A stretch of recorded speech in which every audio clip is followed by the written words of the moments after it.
Nakakaintrigang balita. Becky San Sigma, kapis. buntis, di umano? Pakiramdam ni John. hindi niya tunay na pangalan, bukod siyang pinagpala sa lahat. Ang paniniwala kasi niya, siya'y nagdadalang tao kahit pa isa siyang Becky. Hindi talaga ako makapaniwala, ma'am, na mabuntis siya kasi may pitutoy naman siya. Talagang paniwala ko na buntis ako kasi unti-unti na lumalaki yung aking tiyan. Tapos naramdaman ko yung naramdaman ng isang buntis kasi naglilihi ako.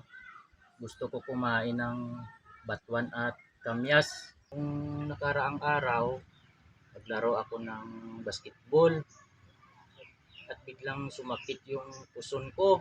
At yun, dali-dali akong umuwi sa bahay at mag-CR. Yun, doon ko nakita yung dugo na buhay. Totoong buntis ako, ipakilala ko sa inyo kung sino ang ama. Gumagala siya ng gabi-gabi, tapos uuwi na siya ng maaga. Lagi ko ga-expect, ma'am, na pagbusong na sa kay laki mo na sa. Pero kung bata na, blessings na.